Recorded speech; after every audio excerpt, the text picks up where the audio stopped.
Fleet Commander Threxnal stood on the observation deck of his warship and smiled. Well, he made the expression that passed for a smile among his species. His mandibles clicked together in satisfaction as he watched his great armada descend upon the blue and green planet below. The Velkari Empire had conquered over 200 planets. This small world in an uncharted star system would be number 201. It would be easy. It was always easy. Status report, Threxnal demanded. He clasped his forearms behind his back and stood tall. He liked to look impressive when his officers reported to him.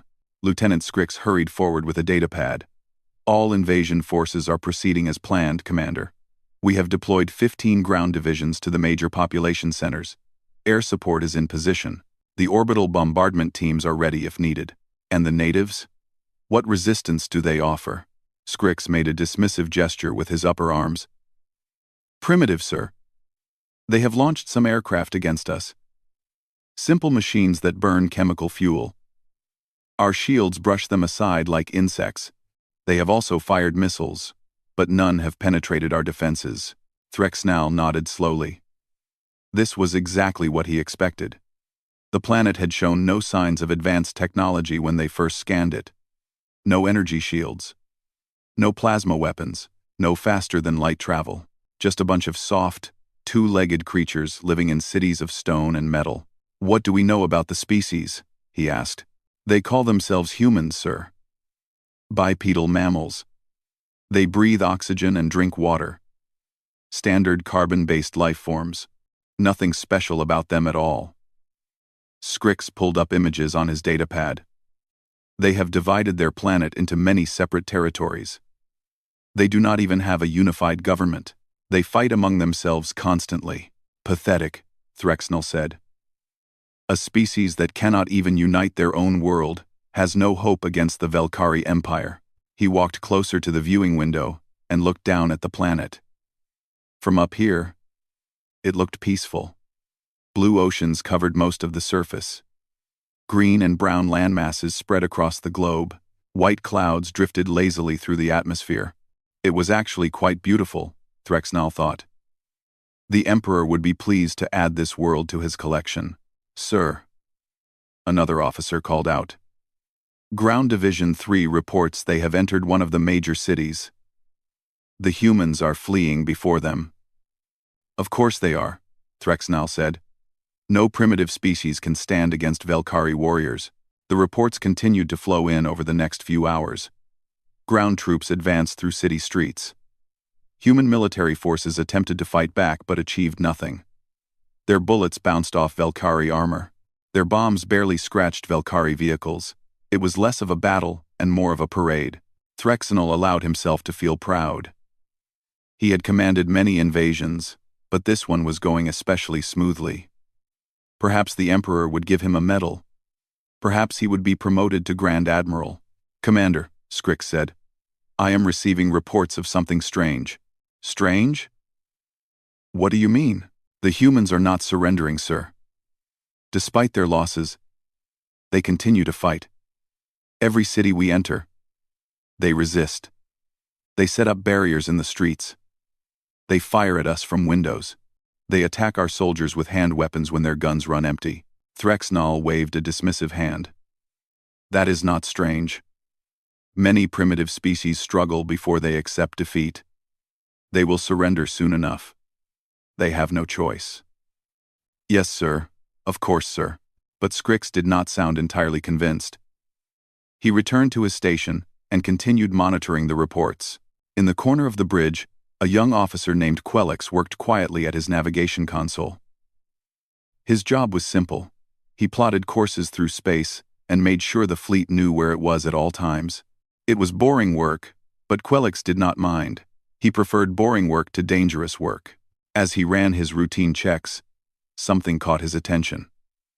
The coordinates of this star system seemed familiar somehow. He could not remember why. Quelix frowned and began searching through the navigation database. Every spacefaring civilization in the galaxy shared certain information. Star charts, trade routes, and most importantly, a list of places to avoid. The Galactic Council maintained something called the Forbidden Archives. It was a database of planets and regions that were too dangerous to approach. Some contained deadly radiation, some housed hostile species, some held dangers that nobody understood. Quelix had never paid much attention to the Forbidden Archives. The Velkari Empire did not fear anything. They conquered whatever they wanted, but something made him check anyway. He entered the coordinates of the current star system into the search function. For a moment, nothing happened. Then a file appeared on his screen. Quelix read the first few lines. His scales turned pale. He read more. His hands began to shake. He read the entire entry twice because he could not believe what he was seeing. No, he whispered to himself. This cannot be right. This must be a mistake. He checked the coordinates again. He ran the search 3 more times. Each time, the same result appeared. This planet was in the Forbidden Archives. This planet had a warning attached to it. Not just any warning. The highest level of warning that existed. Extreme existential threat. Do not contact. Do not engage. If detected, flee immediately. There are no second chances. Quelix stared at the screen. His throat felt dry. His hearts pounded in his chest. Around him, the bridge crew continued their work, completely unaware that anything was wrong. He looked at Commander Threxnal, who stood proudly at the viewing window, watching the invasion progress. The commander looked happy. He looked confident. He had no idea what they had done. Quelix knew he should say something. He should warn everyone immediately. But fear held him frozen in his seat. How do you tell your commander that he has made the worst mistake in the history of the Velkari Empire? He looked back at his screen. The file contained more information. History. Records of other species who had encountered this planet and its inhabitants. None of those species existed anymore. Quelix grabbed his datapad and downloaded the file. His hands shook so badly that he almost dropped it twice. Then he stood up from his station and started walking toward the commander. Each step felt like walking through thick mud. His legs did not want to carry him forward. Every instinct in his body screamed at him to run away, to hide, to pretend he had never seen anything. But Quelix was a loyal officer. He had to report what he found, even if it meant delivering the worst news Commander Threxnal would ever hear. Even if it meant admitting that the mighty Velkari Empire had just invaded the most dangerous planet in the entire galaxy, Earth, the home of humanity. Quelix ran through the corridors of the warship. He pushed past other officers and crew members. He did not stop to apologize. There was no time for manners now. His datapad felt heavy in his hands. The information on it was like a bomb waiting to explode. Once Commander Threxnal saw this file, nothing would ever be the same. Quelix burst onto the command bridge. He was breathing hard, and his scales were wet with sweat. Several officers turned to stare at him. It was not normal for a junior navigation officer to enter the bridge in such a state. "Commander!" Quelix shouted. His voice cracked with panic. "Commander Threxnal!" The commander turned away from the viewing window. His expression showed annoyance at the interruption. "What is the meaning of this, navigation officer? Why are you making such noise on my bridge?" "Sir, I have identified the planet." Quelix thrust the datapad forward with trembling hands. "I ran our coordinates through the Forbidden Archives, the database that the Galactic Council maintains, the one that lists planets that must never be approached." Threxnal's eyes narrowed. "The Forbidden Archives? That collection of superstitious nonsense? The Velkari Empire does not hide from anything. Please, sir, just look at this file. Please." Something in Quelix's voice made Threxnal pause. The young officer was clearly terrified. His whole body was shaking. His eyes were wide with fear. Threxnal snatched the datapad from Quelix's hands. "Very well. Show me what has frightened you so badly." He looked at the screen. For a moment, his face showed only confusion. Then his primary eyes widened. Then his secondary eyes widened too. All 4 of his arms went stiff. "This cannot be correct," Threxnal whispered. "I checked the coordinates 5 times, sir. There is no mistake." On the screen, the file header glowed with red warning symbols. Planet designation, Sol 3. Local name, Earth. Native species, humans. Threat level, extreme existential. Galactic Council directive, absolute quarantine. Do not contact. Do not engage. Do not acknowledge their existence. If detected by humans, flee immediately and report to the nearest council outpost. Note: there are no second chances with this species. Threxasnal scrolled down. The file contained hundreds of pages. Reports from different species. Records going back thousands of years. Each entry told the same story. Species that encountered humanity did not survive the experience. The Zorathi Collective, Threxanal read aloud. His voice sounded hollow. Attempted invasion of Earth 60 cycles ago. Initial reports showed success. Native resistance, described as primitive, but determined. Final report, never received. Zorathi Collective ceased to exist within 3 years. He kept reading. The Praxian Hegemony. Sent diplomatic vessel to make first contact. Vessel crew made cultural error during meeting. Insulted human leader by refusing food offering. Diplomatic incident escalated. Praxian Hegemony surrendered unconditionally within 10 years. Lieutenant Scrix had moved closer to read over the commander's shoulder. His face had gone pale. Surrendered their entire empire? Over a food offering? There is more, Threxanal said. He scrolled to another entry. The Gorthak Raiders. Warrior species. Attacked human colony ship to take prisoners for slave markets. Humans escaped captivity and took control of the Gorthak vessel. Then they tracked the raiders back to their homeworld and... He stopped reading. And what, sir? Scrix asked. Threxanal's voice dropped to a whisper. They did not destroy the planet. They conquered it. The Gorthak are now a subject species of humanity. They serve human masters. The bridge had gone completely silent. Every officer had stopped working. They were all listening with growing horror. Quelix pulled up another section of the file. There is a species profile, Commander. Information about what humans are. Threxanal did not want to read more. But he needed to understand what his fleet was facing. He opened the profile and began to read. Species profile. Humans. Biological classification. Mammalian bipeds. Carbon-based. Oxygen breathing. Average lifespan. 70 to 90 cycles. Homeworld. Earth. Classified as a death world on the Galactic Hazard Scale. Rating. Class 1. 2. Extreme.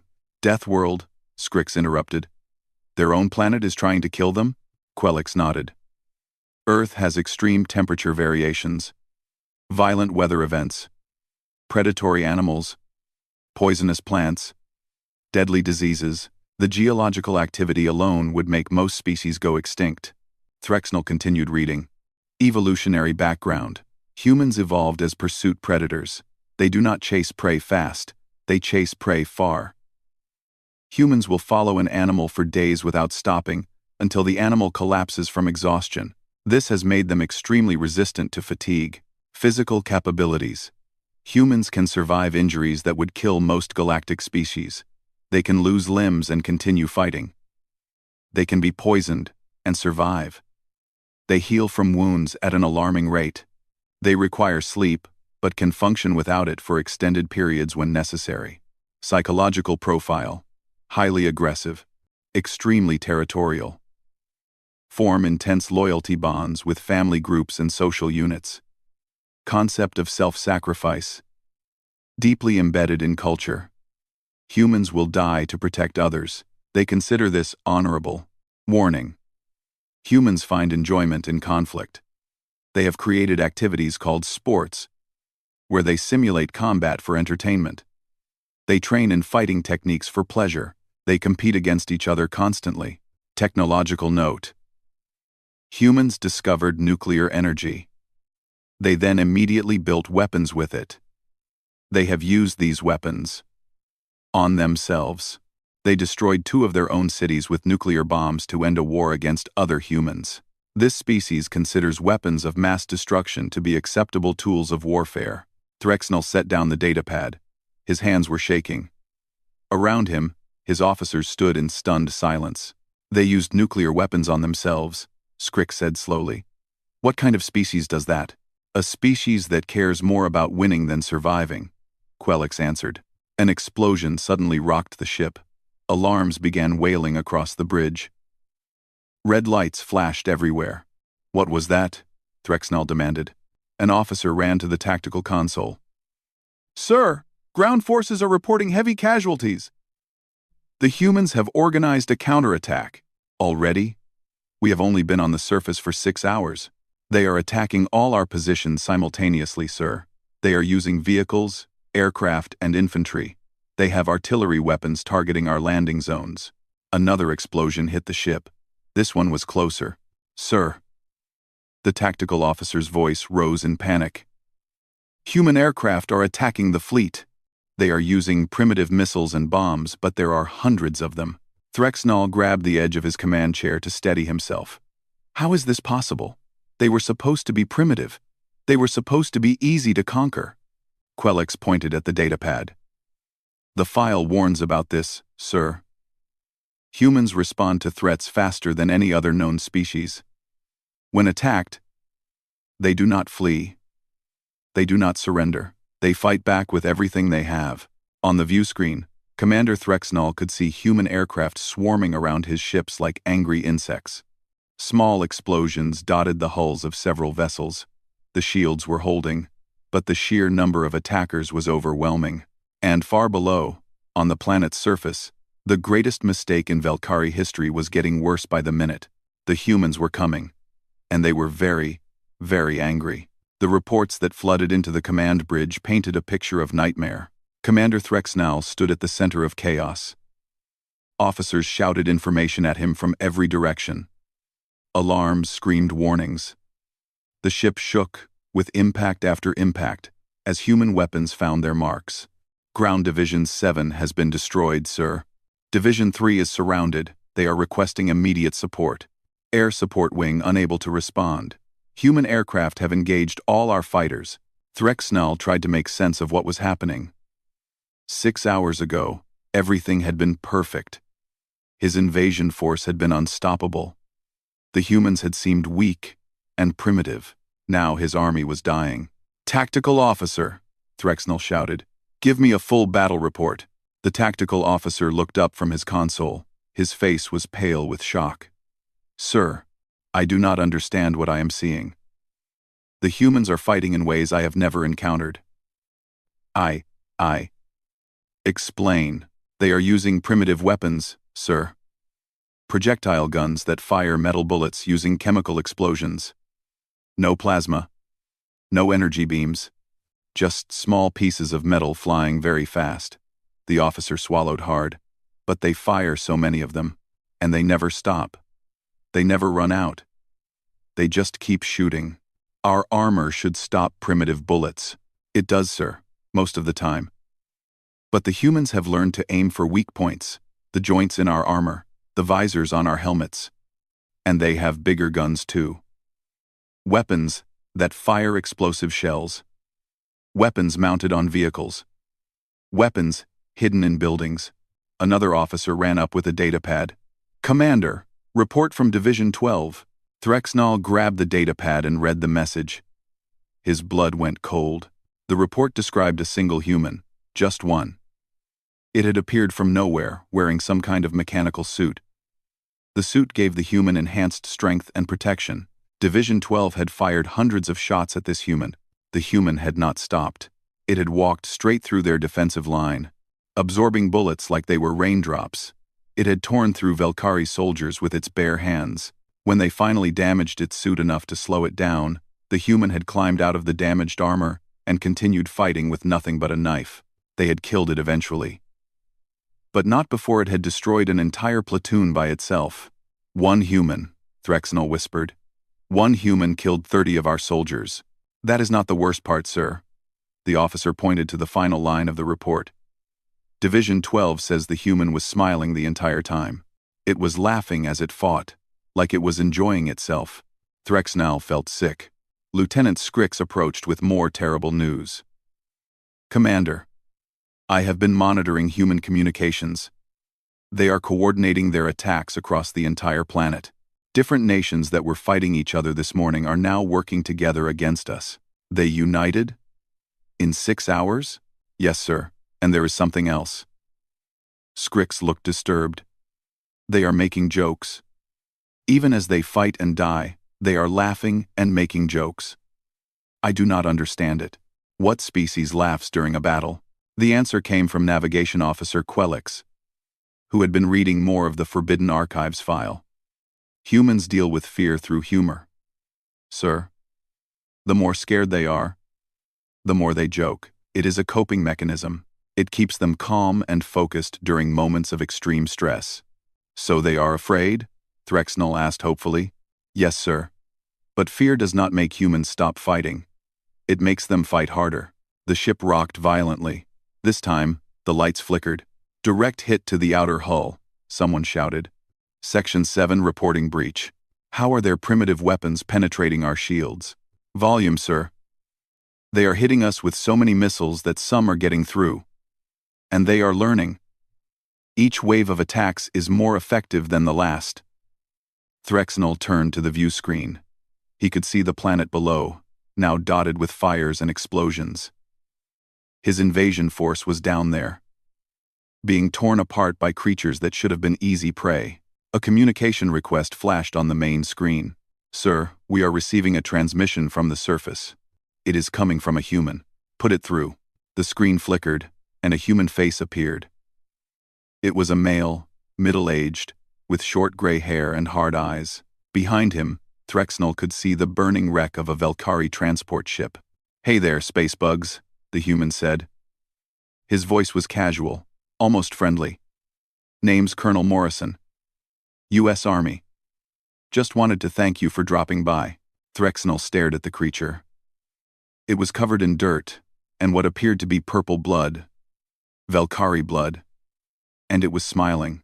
You have attacked the Velkari Empire, Threxnal said, trying to sound authoritative. Surrender now, and you will be treated fairly. The human laughed. It was not a nervous laugh.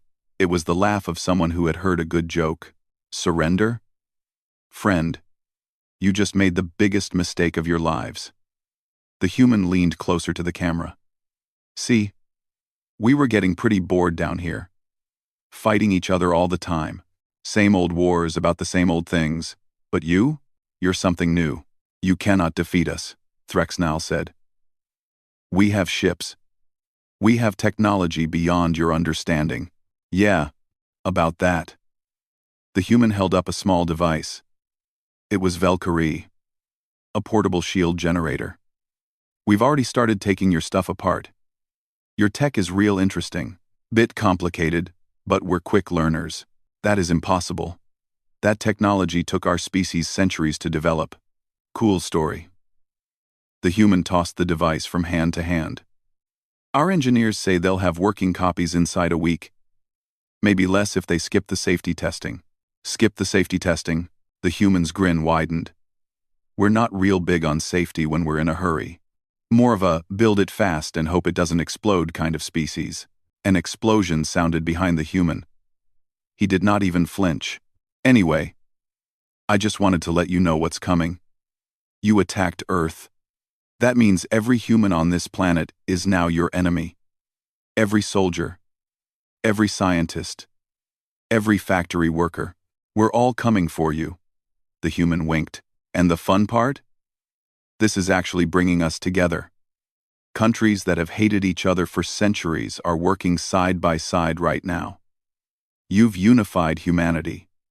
Friend, nobody's ever managed that before. Threxane had no words. So here's what's going to happen, the human continued. You're going to run. You're going to try to escape back to wherever you came from. And that's fine. Run as fast as you can. The human's smile faded into something cold and hard. Because we're going to follow. We're going to find your homeworld. And we're going to make sure you never threaten anyone ever again." The transmission cut off. The bridge was silent. Every officer stared at the blank screen where the human face had been. Finally, Quelix spoke. "Sir, I strongly recommend we retreat immediately." Commander Threxnall did not argue. For the first time in his career, he agreed completely with running away. "All ships," he commanded, his voice hollow with defeat. "Prepare for emergency withdrawal. We are leaving this planet now." But even as he gave the order, he knew the truth. They could run, but they could not hide. Humanity was awake now, and the galaxy would never be safe again. Commander Threxnall had never ordered a retreat before. In all his years of service to the Velkari Empire, he had never needed to. The Velkari always won. Until today. "All ships, maximum thrust," Threxnall shouted. "Break orbit immediately. We need to reach the jump point before." An explosion cut off his words. On the view screen, one of his cruisers broke apart in a ball of fire. Human missiles had found its engine section. "The Crimson Blade is gone, sir. All hands lost." Threxnall gripped his command chair. Around him, the bridge crew worked in panicked silence. They were not used to losing. They did not know how to handle fear. "What is the status of the ground forces?" he asked, already knowing the answer would be bad. Lieutenant Scrix's face was gray with horror. "Most divisions have been wiped out, sir. The survivors are trying to reach extraction points, but the humans are hunting them down. They have vehicles everywhere, fast ones." "How fast?" "Faster than our soldiers can run. The humans call them technicals. They mount heavy weapons on civilian vehicles. It is effective." Threxnall closed his eyes. Thousands of Velkari soldiers were dying on that planet below. Good soldiers, loyal soldiers, and there was nothing he could do to save them. "Sir." The communications officer waved frantically. "I am receiving distress calls from the surface. Division commanders are begging for rescue. We cannot stop. The fleet must escape." "But sir," "I said we cannot stop." Threxnall's voice broke. "If we slow down to rescue survivors, we all die. The humans have already taken too many of our ships. We must warn the Empire about what we have found." The bridge fell silent. Everyone understood. The soldiers on the ground would be left behind. They would die on that terrible planet, surrounded by those smiling, laughing monsters. "Navigation officer," Threxnall said quietly, "plot a course for the nearest Velkari outpost. Maximum speed." Quelix worked at his console with shaking hands. "Course plotted, Commander. We can jump to hyperspace in 12 minutes. Too long. What is slowing us down? We need to clear the planet's gravity well, sir. Our jump drives cannot function this close to a large mass. 12 minutes. They had to survive for 12 more minutes." "Sir," the tactical officer screamed. "Sensors detecting multiple launches from the planet's surface. The humans are sending more aircraft." Threxnall looked at the view screen. Hundreds of tiny dots were rising from Earth. Aircraft of every shape and size. Military jets. Cargo planes. Even small civilian craft. The humans were throwing everything they had at the fleeing fleet. "They cannot catch us," Threxnall said. "Those primitive aircraft cannot follow us into space. Some of them are not aircraft, sir." The tactical officer's voice trembled. "Some of them are rockets. Very large rockets. Rockets. The humans have been launching objects into space for decades, Commander. They call it their space program. These rockets are meant to carry equipment into orbit." The officer paused. "They appear to have modified them. They are carrying something else now." "What are they carrying?" "Nuclear weapons, sir." The word hung in the air like a death sentence. "They are firing nuclear missiles at us?" Threxnall could barely process this information. "They know those weapons cannot penetrate our shields. They are not aiming at our ships, Commander." Quelix had pulled up a trajectory analysis. "They are aiming at the space in front of us. They are trying to create a radiation barrier between us and the jump point. Can they do that?" "I do not know, sir. But the humans seem to think they can." The fleet pushed forward. The engines of the Eternal Dominion screamed at maximum power. Around them, the surviving ships of the invasion force struggled to keep up. Many were damaged. Some were barely holding together. 8 minutes to jump point, Quelix reported. A new alarm sounded. What now? Threxnell demanded. Commander. The tactical officer stared at his screen in disbelief. 3 of our transport ships have been captured. Captured? How? The humans boarded them, sir. During the initial invasion, they were hiding in the cargo holds. They waited until we tried to retreat, then they took control. Threxnell felt his heart stop. Humans are aboard our ships? They have access to our technology? Yes, sir, all of it. Navigation systems, weapon systems, jump drives. The commander turned to face Quelix. Both of them understood what this meant. The humans now had everything they needed to travel between stars. They had captured Valkyrie ships, complete with all the knowledge stored in their computers. Earth's location was no longer a secret. But more importantly, the humans now knew how to reach the rest of the galaxy. 5 minutes to jump point. The nuclear missiles exploded far ahead of the fleet. Bright flashes of light bloomed in the darkness of space. The radiation spread out like a deadly cloud. Can we fly through it? Threxnell asked. Shields will protect us, sir. But we will need to divert power from the engines. We will slow down. Do it. We have no choice. The fleet plunged into the radiation cloud. Shields flared bright blue as they absorbed the deadly energy. The ships slowed, fighting against the invisible storm that the humans had created. 2 minutes to jump point. Through the view screen, Threxnell could see Earth shrinking behind them. That beautiful blue and green world that had seemed so harmless. That quiet little planet that had contained the most dangerous species in the galaxy. Commander! The tactical officer pointed at his screen. The captured ships! They are following us! Threxnell spun around. 3 Valkyrie transport ships were indeed pursuing the fleet, but something was wrong with them. Sparks flew from their hulls. Pieces of armor had been torn off. Crude modifications had been welded to their surfaces. What have they done to those ships? They have removed all safety limiters from the engines, sir.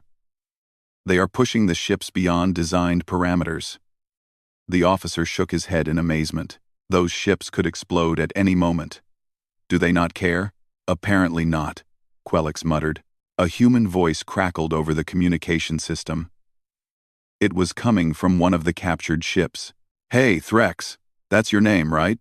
This is Captain Sarah Chen of the hastily formed Earth Space Force. The human woman sounded cheerful. Just wanted to let you know. We're coming with you. Oh, your ships cannot survive a hyperspace jump, Threxnell shouted back. You have damaged them too badly. Yeah. Probably. Our engineers give us about 60% odds of making it. The human laughed. That's pretty good, actually. We usually work with worse numbers than that. You are insane. We prefer the term determined. Anyway, see you on the other side. If we don't explode. The communication cut off. 30 seconds to jump point. The Eternal Dominion's jump drive began to power up. Reality twisted around the ship as the engines prepared to tear a hole through space itself. All ships, jump on my mark, Threxnell commanded. Behind them, the 3 captured ships matched their speed. The humans were right on their tail. And they were smiling. Even now, facing death, those crazy creatures were smiling. Jump! The stars stretched into lines of light. The fleet punched through the fabric of space and vanished. But they did not travel alone. 3 ships crewed by humans followed them through the hyperspace tunnel. 60% odds of survival. And they had taken the gamble without hesitation. Commander Threxnell sat in his chair and stared at the swirling lights of hyperspace. He had failed his empire. He had awakened a sleeping monster. And now that monster was following him home. The galaxy was about to change forever. And there was nothing anyone could do to stop it. 6 months had passed since the failed invasion of Earth. 6 months of chaos. 6 months of terror. 6 months that had changed the galaxy forever. The great amphitheater of the Galactic Council was filled beyond capacity. Representatives from over 400 species had gathered for this emergency session. They came from every corner of known space: diplomats and warriors, scientists and merchants. All of them shared one thing: fear. Word had spread quickly after the Valkyrie defeat. The Forbidden Planet had been awakened. The quarantined species had escaped their world. Humanity was loose in the galaxy. At first, the other species had hoped the humans would stay near their home system. Perhaps they would be satisfied with their victory. Perhaps they would return to fighting each other and leave the galaxy alone. They were wrong. Within weeks of the failed invasion, human ships began appearing everywhere. They were crude vessels at first, cobbled together from captured Valkyrie technology and human engineering. But they worked, and there were more of them every day. The humans had not come to conquer. That was the strange part. They had come to explore, to trade, to make friends. They showed up at space stations with goods to sell and questions to ask. They were curious about everything. They wanted to know how things worked. They wanted to meet everyone. It was terrifying. Council Arbiter Zixthan, an ancient being of pure energy, floated at the center of the amphitheater. He had led the Galactic Council for 3 centuries.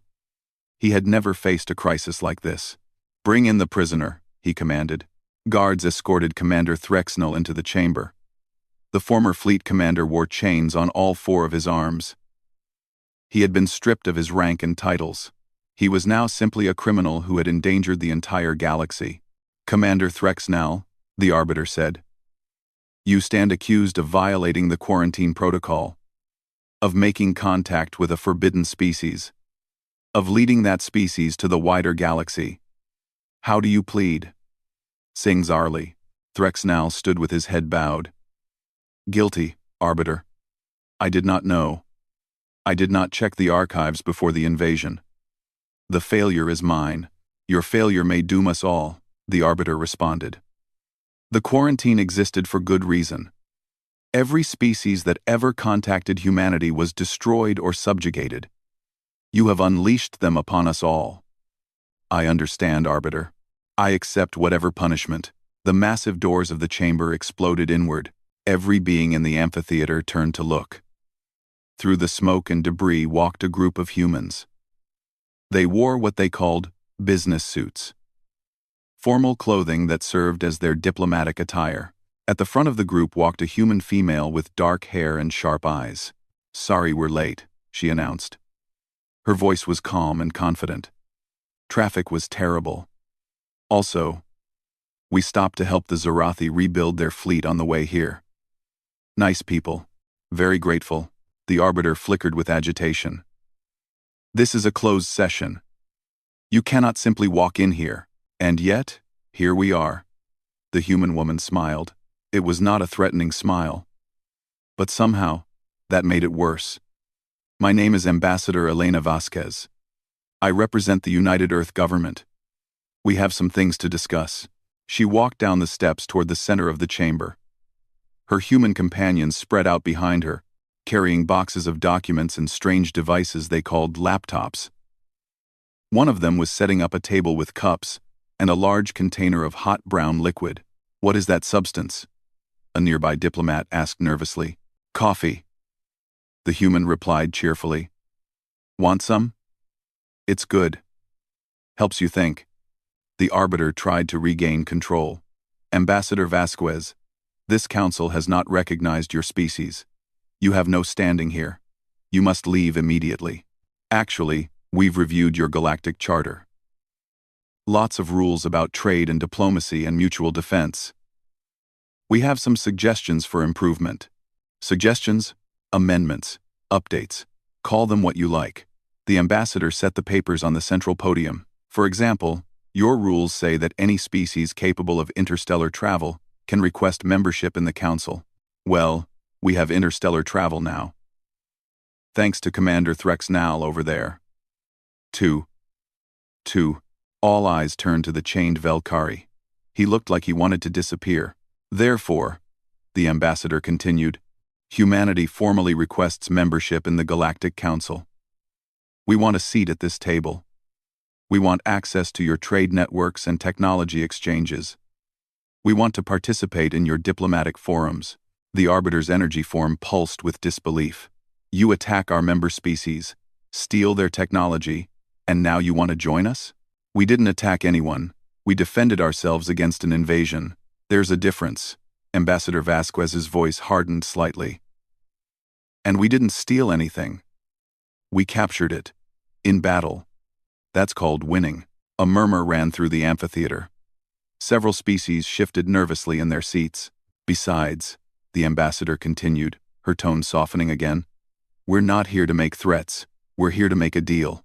What kind of deal? The kind where everybody wins. Ambassador Vasquez gestured to one of her aides, who projected an image onto the chamber's main screen. It showed a map of the galaxy, with various regions marked in red. We've done our research, the ambassador said. We know about the threats you face. The devourer swarms in the outer rim, the void entities in the dark sectors, the ancient machines that wake up every few centuries and destroy everything in their path. The Arbiter said nothing. These were the Council's greatest secrets. The threats that kept every species awake at night. You've been fighting these things for thousands of years, Ambassador Vasquez continued, holding the line. Sacrificing ships and soldiers to keep the galaxy safe. And you've done a great job. Really. But you're tired. We can see it. She stepped closer to the Arbiter. Here's our offer. Give us a seat on this council. Let us participate in your markets and your diplomatic systems. In return, you get humanity. All 8 billion of us. Every soldier, every scientist, every engineer, our entire military-industrial complex, pointed outward. You would fight for us? The Arbiter sounded skeptical. We would fight with you. There's a difference. The ambassador smiled. We're really good at fighting, Arbiter. It's kind of our thing. We've been practicing on each other for thousands of years. Now we'd like to fight something else for a change. The chamber fell silent. Every representative was processing this offer. Humanity, the forbidden species, the monsters in the quarantine zone, wanted to become the galaxy's protectors. And if we refuse? The Arbiter asked quietly. Ambassador Vasquez shrugged. Then we go home. We build our own fleets. We explore the galaxy on our own. We make our own alliances with species who want to trade with us. She paused. But you should know something about humans, Arbiter. We get bored easily. And bored humans start looking for trouble. She let that sink in. Working with you gives us a purpose. Something to protect. Something to build. Without that, she spread her hands. Who knows what we might decide to do with our free time? The Arbiter conferred with the other council members. The discussion was heated. Some argued that accepting humanity was too dangerous. Others pointed out that rejecting them might be worse. A few noted that the humans had already demonstrated their capabilities by defeating the Velkari fleet. Finally, the Arbiter turned back to the ambassador. The council will consider your request. You will have an answer within one standard cycle. Take your time. Ambassador Vasquez pulled up a chair and sat down. One of her aides brought her a cup of coffee. We'll wait. 2. Across the chamber, the chained Commander Threx NL watched the scene unfold. He had accidentally unleashed humanity upon the galaxy. He had expected punishment. Execution. Probably. Instead, he had apparently given the galaxy its greatest defenders. The ambassador caught his eye and raised her coffee cup in a small salute. Her smile seemed almost grateful. Threxnal shook his head slowly. He had invaded Earth, expecting an easy victory. He had found something else entirely. A species that refused to stay down. A species that turned every setback into an opportunity. A species that could take a disaster and somehow make it work in their favor. Humanity had joined the galactic community not as conquerors, but as partners. And somehow, impossibly, the galaxy was going to be better for it. The universe would never be the same, but for the first time in a long time, maybe that was a good thing.